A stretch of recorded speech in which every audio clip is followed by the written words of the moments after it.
Hotty toddy, Ole Miss fans, and welcome to the Brad and Chad Show on the OM Network. Brought to you by Blue Delta Jeans, made in the USA. This is the show by and for Ole Miss fans, where you'll get expert insight and analysis on Ole Miss athletics. And now, here are your hosts, former Rebels Chad Flowers and retired NFL star Bradley Sowell. Podcast time.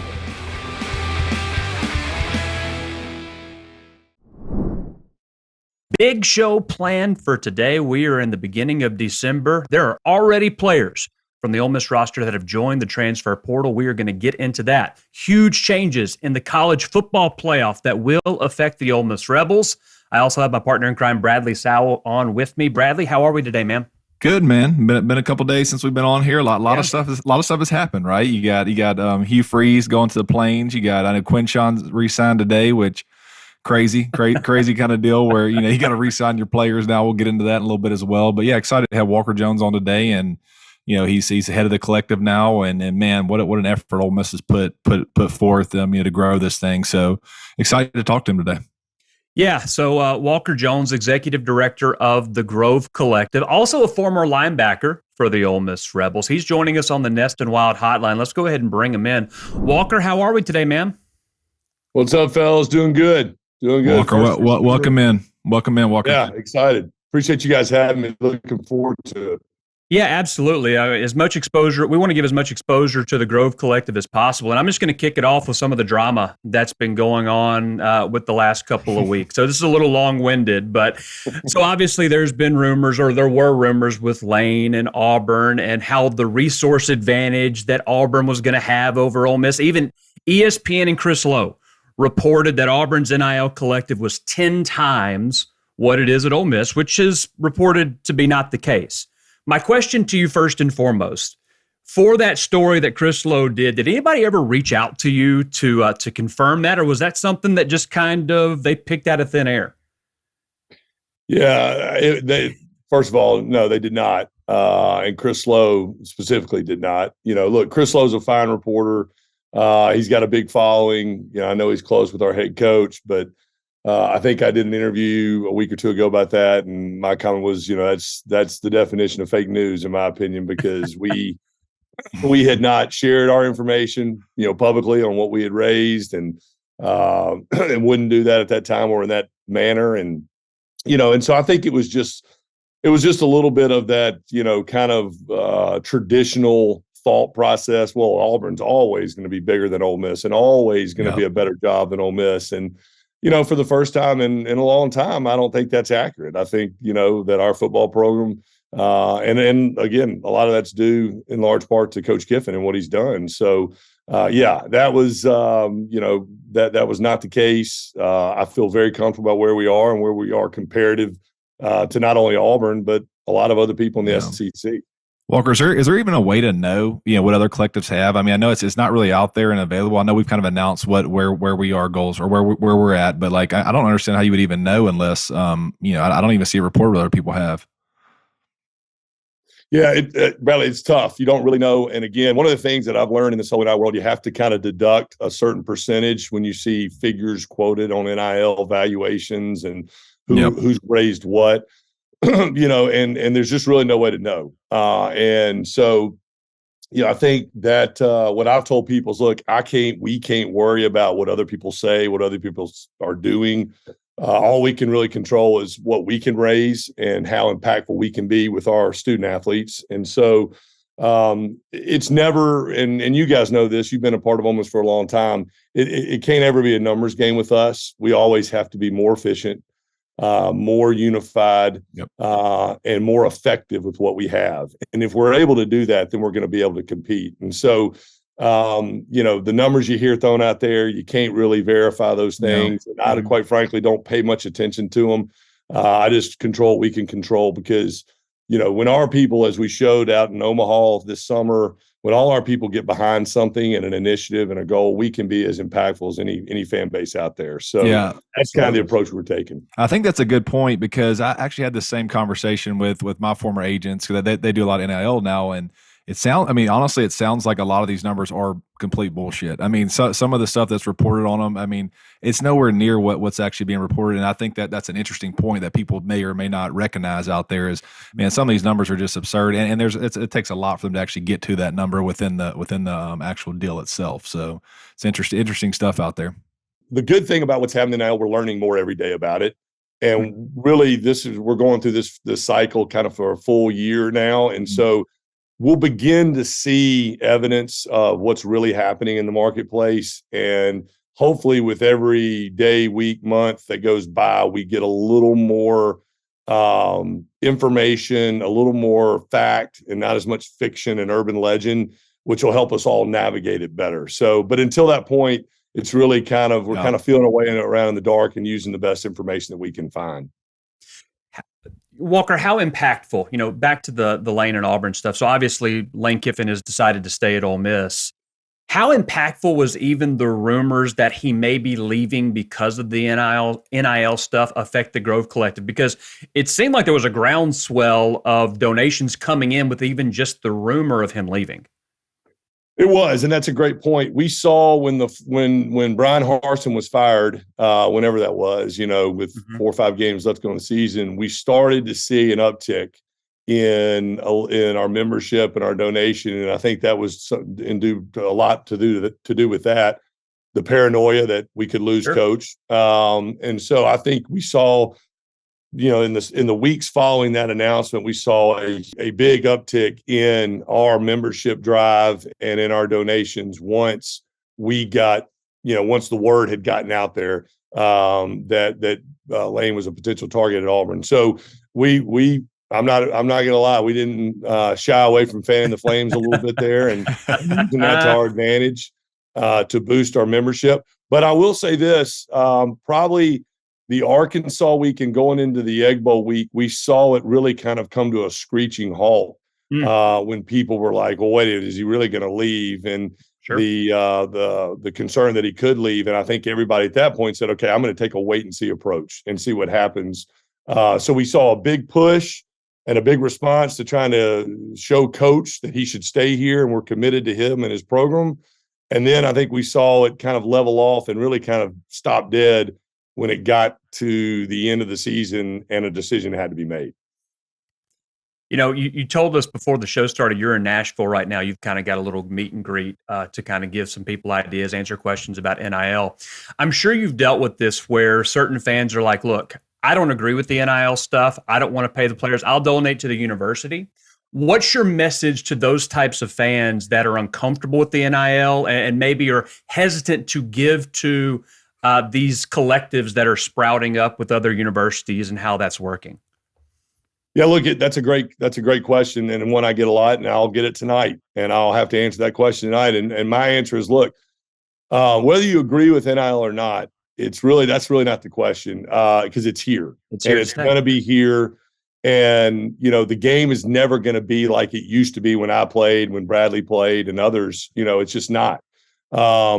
So we have to kind of embrace that and accept it. And what I'm trying to tell people is, look, we're going to make it a little more holistic and developmental instead of just on compensating players. Yes, are our players going to be compensated for their value of their NIL? Absolutely.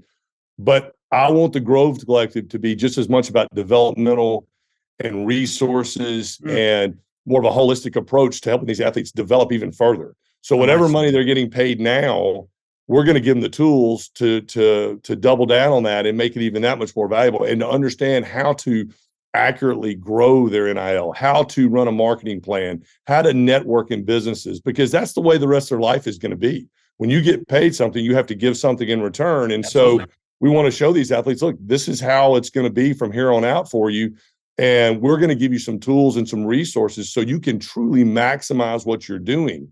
And I think that helps people understand that this is just another developmental tool that our student athletes can have at their disposal to grow. And so, that's kind of, how I kind of approach that. And also, look, it matters with coaches. Absolutely. We're seeing this across the landscape in this job. You'll see this in the job cycle. What was the one thing Auburn was touting to everybody? how much NIL money they raised. And that was why they wanted to attract their coaches. And so if we like our coaches and we want to retain them, or we need to attract the best coaches out there, NIL is going to matter not only to the players, but to the coaches that are going to be coaching these teams as well. So it has a value there. It translates to our coaching staffs. But again, there's a good story that can be had here with some of the things that we're going to do, tying our students in, tying the local Oxford community in, where our athletes, we did a deal with the Oxford Chamber of Commerce, where our athletes are going to be out in the community and doing community outreach, charitable outreach, being involved with local Oxford businesses. And like, man, who could argue with that? I mean, everybody that loves Ole Miss loves Oxford and vice versa. So if we can be the Grove Collective, can be a bridge to get our athletes out in the community and helping the city of Oxford with their platform and their initiatives and all the 700 businesses that do business in and around Oxford, then I think that's a win. So that's just another piece of it to try to show people that it's not just about paying the players. Yeah. Right. Mark, have you found has it been a challenge trying to set the market? How have you guys went about? I mean, I guess you had to have an internal meeting or something. Just have you had to guess the market, or has that been the biggest challenge? Because I know there hasn't been enough time to really accumulate enough data to know, hey, what's the actual going rate for a certain player? Is it kind of a, hey, how you feel it's whatever they're worth, just based off what you think? Well, that's the next question I get all the time. What is the value? And look, it being a former NFL player, there's a salary cap. There's a collective bargaining agreement. There's data out there that's really available for GMs to know what to pay guys in free agency in the NFL and other professional sports. We don't have that now. So, again, it's a little bit of, we fly a little blind. We try to gather as much information as we can from, the family, the coaches. Some of these kids have representatives and have agents. So, we'll work with them to gather some information out there. But yeah, there's not a perfect formula for it yet. I think that's going back to my previous comment about the more we go through this and the more cycles we get, the more we'll learn a little bit about what those ranges look like. But it's a little bit of a shot in the dark right now in terms of valuation. I was in the agent world. I was in sports marketing and Under Armour for a long time. So I have a little bit of an idea of what an endorser is worth. And, doing a lot of player deals over my lifetime on the agency side in it, Under Armour has helped me a little bit kind of determine social media activation, appearances, those kind of things. So I try to use some of my experience and some of the formulas I had from my previous life to give us a little bit of a baseline. But yeah, it's not perfect by any means. What I will say is we have I would say 7 to 10 players. I'll use our football team as an example, that came to Ole Miss in the last cycle for less money, that got offered more money to go somewhere else. But our, NIL was competitive enough to where that wasn't the overriding reason for them to come here. And we were able to win out on playing time, style of play, system, Oxford, Ole Miss, location. Bradley, all those things that we chose schools for back in the day, those traditional factors. And that's what we're trying to do, is be competitive enough in NIL, not always have to write the biggest check, but be competitive enough to where that's not the overriding decision. Because if we can be competitive enough and get them focused back on all the wonderful things that we can offer with Coach Kiffin, the staff, Ole Miss, playing in the SEC, all those things, then we're going to win our fair share of those. And I think that's kind of our goal when we try to determine our valuation, is just to be, hey, not always write the biggest check, but be competitive enough to get us in the game. In addition to individuals that have been donating to the Grove Collective, you've also got some corporate sponsorships, one of which has been at least talking with you, our title sponsor, Blue Delta Jeans. Could you discuss a little bit about what Blue Delta's partnership in the Grove Collective has been thus far? Yeah, it's a great brand. We're actually going to put out an announcement tomorrow, kind of giving the details around that. Nick and his whole team are great supporters of Ole Miss and the city of Oxford. They've obviously built a tremendous brand.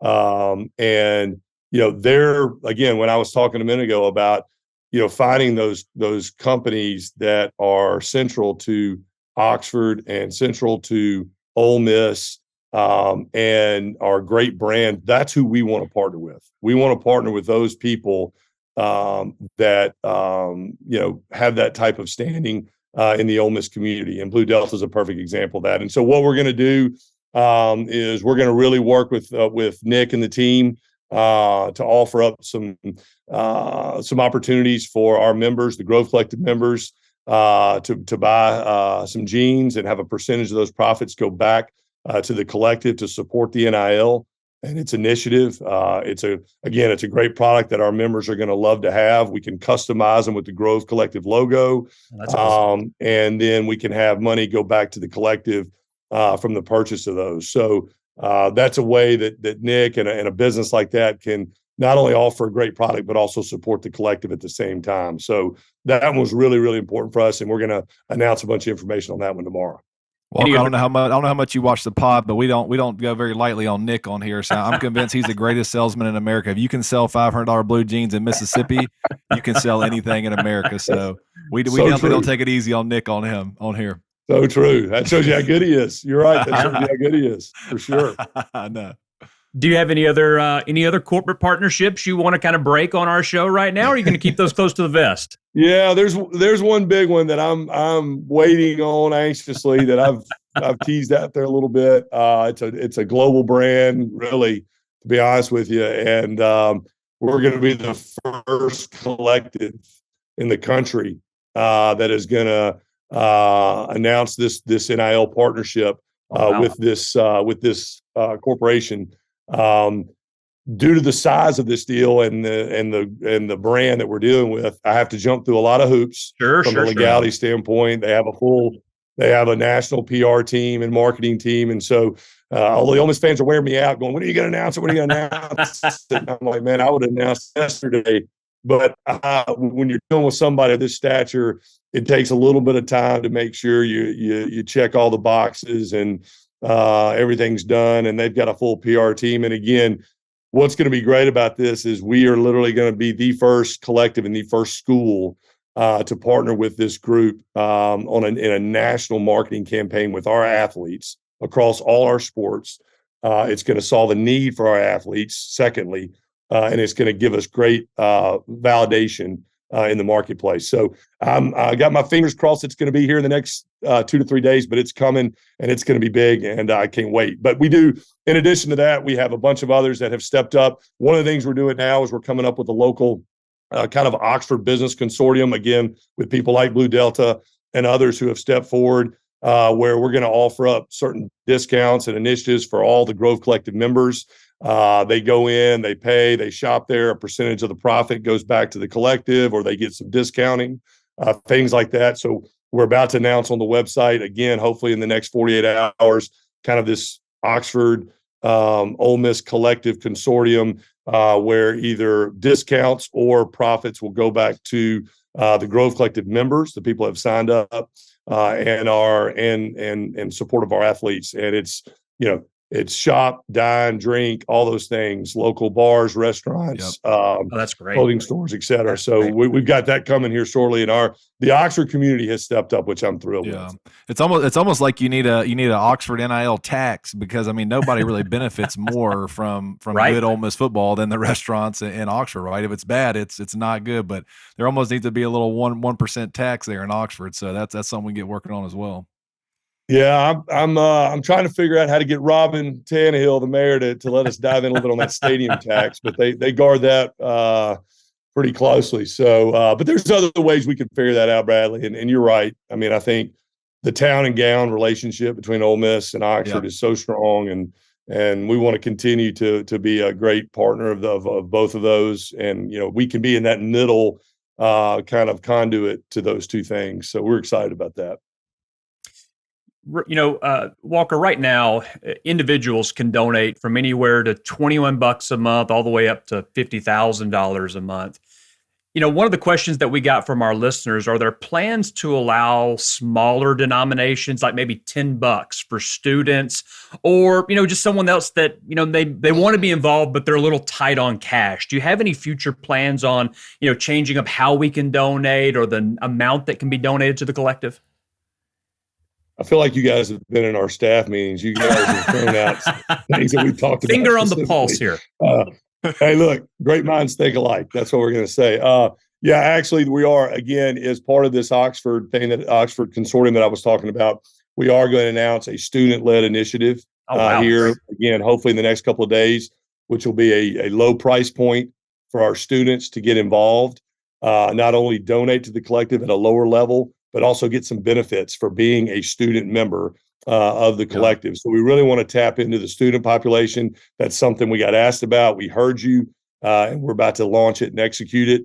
We got a catchy little name for it that we're going to announce on the website for our students to get involved. So yes, I think that'll again, I'm hoping that'll happen here in the next 48 hours. Just we're getting a couple of things ironed out on the website. So we can have the landing page ready. And then we added recently, if you go to the Join Donate page at the bottom, there's an opportunity to click for just a one-time custom donation. And that can be for as little as $5, $10, $50 without having to join one of the membership categories. So, and that's at thegrovecollective.com, correct? Yeah. You go click on go to the website. Our people shouldn't have any more problems searching for it. We've invested in a Google page search and some SEO optimization to help our fans on the website, which has been very beneficial the last 10 days. And then they go to the Join Donate page and you'll see all the different giving levels. And then at the bottom, there's a custom option that you can make a custom donation to as well. And then there's also a corporate page where you can go in and fill out a request to become a corporate sponsor at our various levels as well, which is really one of the only ways you can actually have a tax deduction through the collective. Where corporations can write off that advertising expense. Nice. So that's when we get that question a lot too. Well, is my donation tax deductible? Sure. The individual donations are not. Corporate donations are. Gotcha. Walker, we got time for one more question. So we've got, with all of the work that y'all have going in, all the announcements that y'all have planned, undoubtedly y'all are probably bulking up the staff at the Grove Collective, adding some staff members. Where are you at with that? But also, if somebody wants to be involved with the Grove Collective from a work perspective, how would they go about doing that?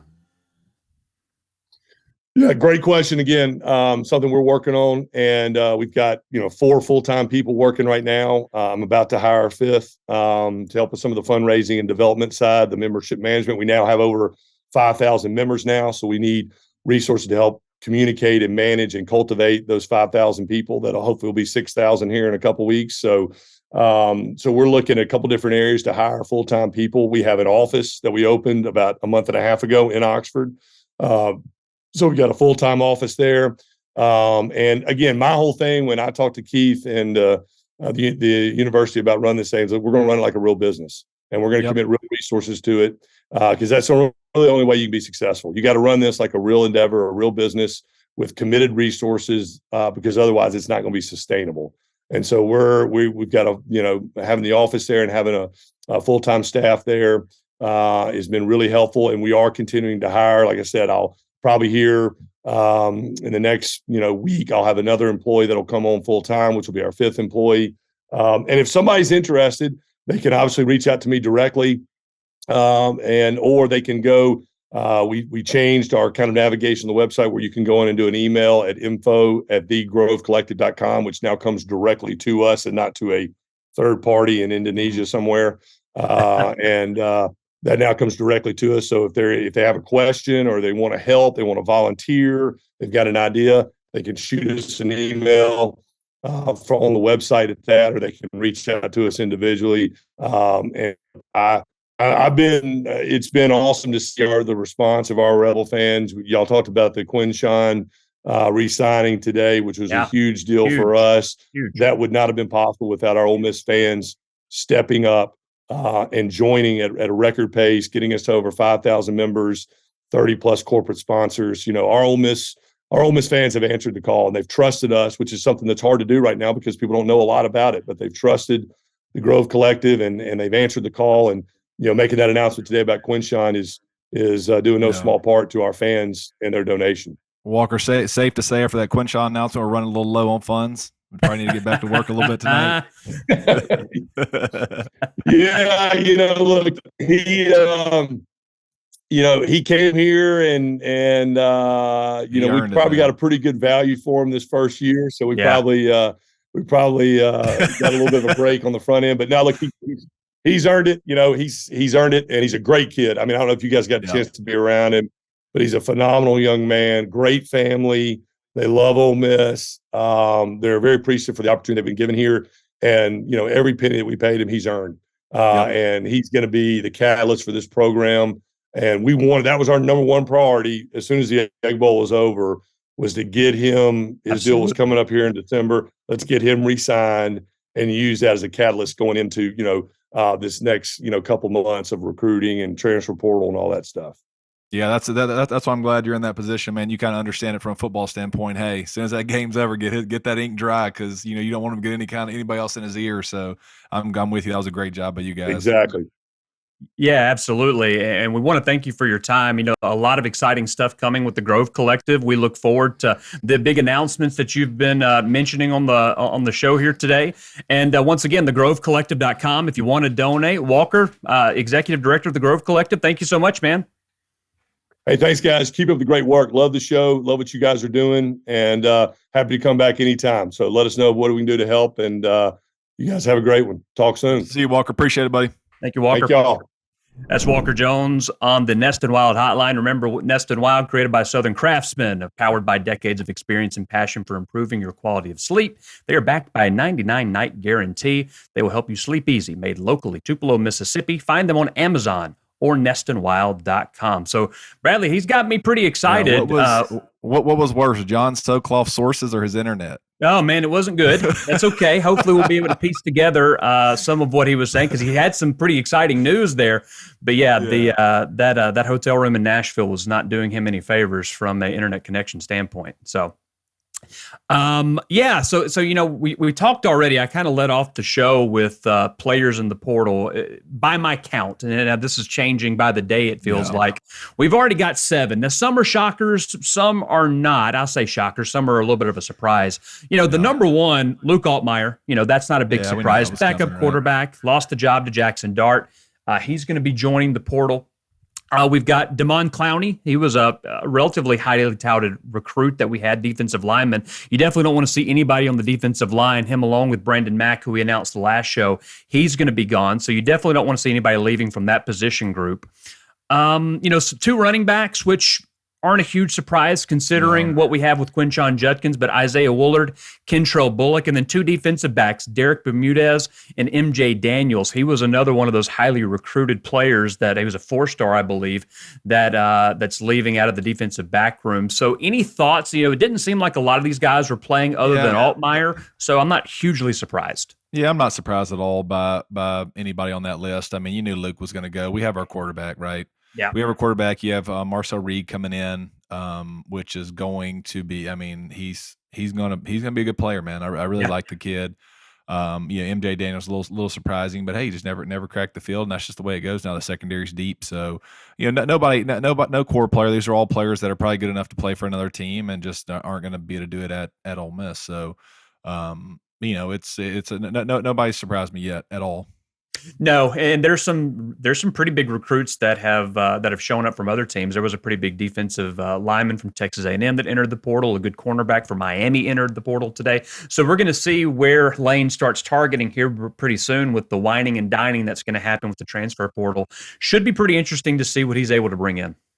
Yeah, no, I think that you obviously got the exciting collective. You got a pot of money. Like I told Walker, he's probably 10% down today. On the Quinshon news. But hey, that's a guy that's worth it and earned it. So there's some big time players coming out. But as you look at the portal too, man, you look at some of these players that they look good on paper, they were highly recruited, but you got to be careful with them. I mean, you do. Just because they played at Alabama and they were a 5-star or a 4-star. Doesn't mean crap. It's still getting their backups aren't going to make you just that much better. So there's a reason they're leaving, right? I mean, you got to find players like Zach Evans, like actual players that have done something that are just transferring because they want a better from something other than the performance on the field, right? Mm-hmm. So I know Kiffin. That's one thing that I do like about us having Kiffin back. Is he is very, and Walker, I spoke, obviously me and you spoke to Walker in Blue Delta, and this is kind of how we set up the interview. He likes Lane in that sense. He's like an NFL GM. Yeah. He kind of understands like how to project these players, how to kind of piece them all together in an NFL sense. So that's one thing that's good about having him back, and I'm excited. I think he's going to piece together a pretty good little portal class here. Yeah, and speaking of Quinshon, I think it would be fair for him for us to mention that he won the Connolly Trophy a few days ago. And if you're not familiar, that's given to the best player in the state. 1,500 yards, 16 rushing touchdowns. That's going to do it for you. That's the third year in a row Rebel has won the award. He's also a finalist for the Sean Alexander Freshman of the Year. Now he's going up against some pretty tough company there, but that'll be announced on December 29th. But the accolades continue to roll in for Quinshon, which couldn't be more deserved for a player of his caliber. Yeah, it was great to sign him back there. I mean, and while that's huge, is you get a player like that, then it attracts other players, right? It's like, hey, man, like it may not get you a running back in the portal, but it may be, you have him as a selling point. Hey, we have one of the best running backs in the nation. We have a quarterback that's going to be here next couple of years. Hey, come join them. Come join. If Quinshon leaves and it just looks terrible, it just is a bad look. You can't keep your own players, and so yeah, that was huge. That was huge for Ole Miss. Yeah, and I want to mention also friend of the show, Nick Broker. He was on a few weeks ago. He won the 2022 Kent Hall Trophy, which is given to the best collegiate lineman in Mississippi. Yeah. That's the fourth time a Rebel has won that award. So, really good accolades, good exposure to our guys that performed well this year. So, really happy for Nick and Quinshon about the awards that they've won so far. Yeah, it'll be interesting to see how it all plays out for Nick. Man, he made a great decision to come back. Really added some value there. I just respect him a lot based off what he did. And I think it's about to pay some dividends here.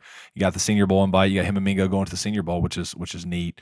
He'll have a chance. I view Nick as one of those. Just in talking to other GMs, I've kind of helped him in the process a little bit, just kind of talking with him.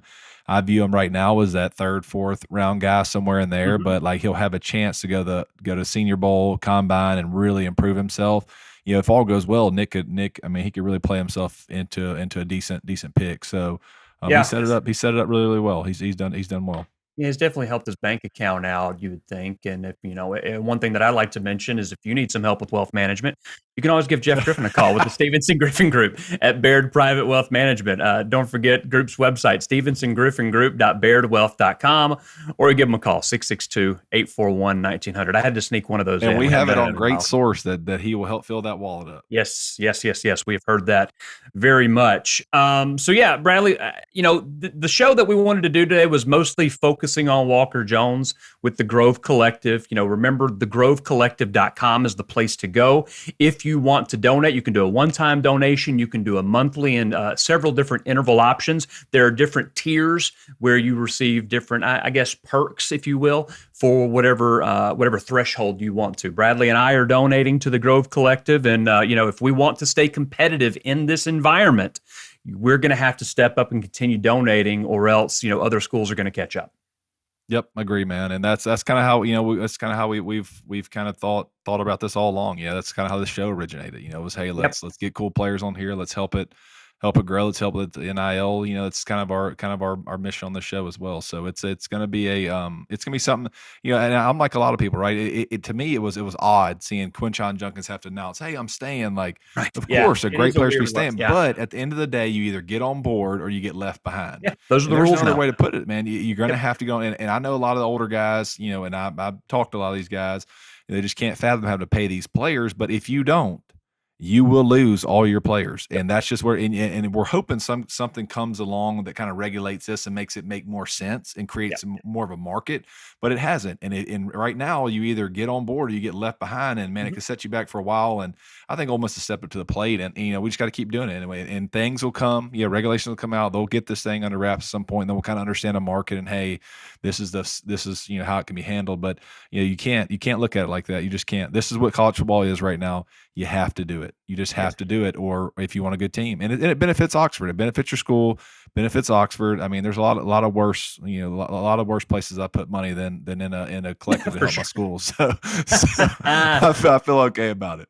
Yeah, absolutely. And before we leave you, I do want to mention the men's basketball team dropped that championship game to Oklahoma 59-55. Shout out to Amari Abram, freshman, named SEC Co-Freshman of the Week. Averaged nearly 21 points per game during that 3-game stretch. Rebels will play Memphis at the FedEx Forum Saturday, 6:30 on ESPN2. So make sure you check that out. And then the women's team, they've won 2 games this week back-to-back. They beat Texas Southern, Alabama A&M. They're 7-1. They will also play Oklahoma this Sunday in Norman at 2 o'clock. So want to make sure we give them a shout out before we leave you today. Bradley, how's the softball team going before we leave? It's going good, man. We got it. We got a little open workout in Madison. So if anybody's kid's a 10-year-old that can ball a little bit, please hit me up. I offer sponsorships, NILs, I offer it all. Ask anybody. I don't play around. I will take care of my girls that play for me. So, yeah, I mean, and also, hey, we got bowls. Bowls should be announced Sunday. We should know we're going bowling. I mean, I created that whole shitstorm about them disrespecting us, and I'll be damned if I ain't gonna be going to the damn Music City Bowl or something likely. And I was mad as hell when we were 7-0, and that was our projection. But it goes to show you that I guess I just don't know shit. That's correct. To show you. Yeah, and to show how little, how much both of us don't know shit. Both of us finished tied in our picks, which I don't even remember what our record is. If we want to put the graphic up, I feel like we should have to double our Grove Collective donation. As penance for that shitty job of picking those games. So we'll probably pick a few bowl games to no one's happiness, but 24, 31, and 1. We're pretty terrible at picking. I feel like you know what I'm gonna work. We should work on this. We should do some kind of bowl pick'em challenge or something with some of our listeners and see. Maybe we'll do a little contest. I'll get with Nick. Maybe we'll throw some jeans in there or something. Oh, there we go. But I'm ready to beat some ass. I'm a regroup from that record. I'm coming back strong for the for the bowl challenge. Yeah. Okay. So let's plan on that. So we'll find out some rules that we're going to set up. Try to determine a prize. Stick to us. Like and subscribe. You can also comment on some of the videos that we're going to be putting out on social media. If you want in, we'll figure out exactly what that's going to look like in some coming shows. Remember, once a week for right now. So Tuesday, Wednesday, we'll be releasing shows until we figure out a different format, as well as doing a recap of the bowl game once that gets established. But yeah, stick with us. Like and subscribe wherever you find the Brad and Chad Show. Bradley, hotty toddy, my man. Exciting news with the Grove Collective coming out. Make sure you stay tuned. Yep, awesome. Appreciate it, Chad. Hotty toddy. Thanks for listening to the Brad and Chad Show. Follow the boys on social media for more content. And don't forget to like and subscribe wherever you listen to podcasts. This has been an OM Network production, brought to you by Blue Delta Jeans, made in the USA.